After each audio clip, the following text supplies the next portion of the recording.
All right, Coach. Tough loss to Ashland there. A really good team. How did you feel about the way your team actually hung in for a long time? It kind of got away at the end. The score wasn't indicative of how close that game was throughout. How did you feel just about the way your team played today?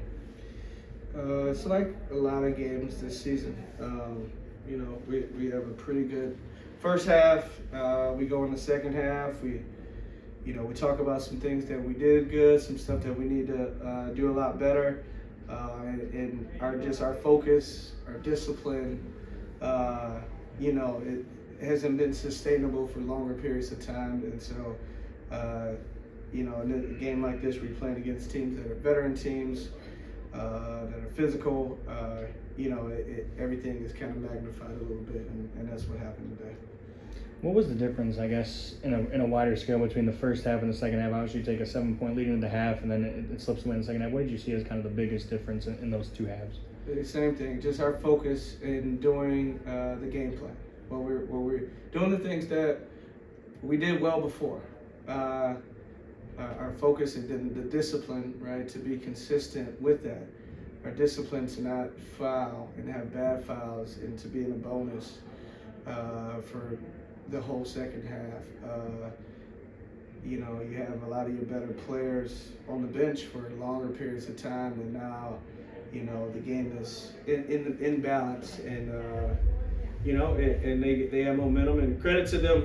They took advantage of their opportunities, their matchups, and we didn't do a good enough job of being physical without fouling, and then also finishing plays and shots on the other end.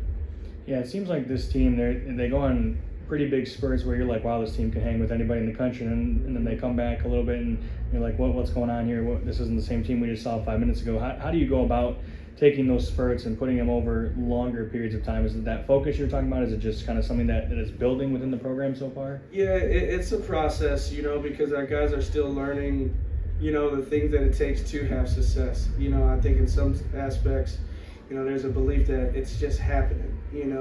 It's not, a game plan. It's not us sharing the basketball.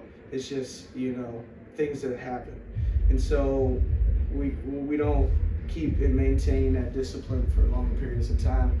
I don't think there's any one specific thing, but to me, when we watch it as coaches and we look at it, just our discipline, being able to sustain that for longer periods of time, or to, have shorter periods of time where we do, have some lapses. I think those would be key for us moving forward the rest of the season.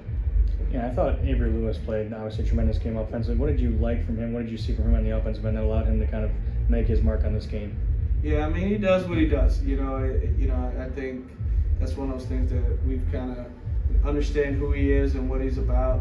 I love the way that he competes, and so that's sort of what we expect. At the end of the day, we need more guys that are competing and battling like Avery Lewis. Yeah, and it seems like this team has battled with so many good teams. When we talk about Ashland today, you go back to Hillsdale. Even in GLIAC play, there's been some losses where they're really close against these good teams. What do you think that says about your team, that you're able to hang in with a lot of these teams? And what do you think going forward this team really needs to do to be on the winning end of some of those closer games? Yeah, I think those teams, they've been together for a little bit longer. They have some continuity. They have really good understanding of what their roles are within those teams, and also what their coach wants to do. For us, I think our guys are still learning that. And so that's when we talk about focus, when we talk about discipline, a lot of things that we're doing is not necessarily just innate at this point in time. Our guys are still thinking about it. And so in the heat of the moment, big plays, different things are happening. We don't have that foundation to go back on. And I think some of these teams that we've lost to, they have that with their experience on the players, but also their experience within the system that their coaches are running. Yeah, looking ahead to the next game, Northern Michigan. The tough road does not stop here. Northern Michigan, obviously a really good player, a really good overall team. How do you kind of go about just an early scout attacking them and trying to come away with a win against them? Yeah, we've had a chance to watch them several times, just watching other opponents we've played against. So we've had a chance to watch them a little bit. We'll dive more into them, but they're a really talented team. They got shooters. They're versatile, and You know, they have arguably one of the best players in the conference. So, you know, it's a tough challenge, but this is what this conference is all about. There's no easy games. There's no cupcakes. Every game is going to have to be earned, and the games next week are no different.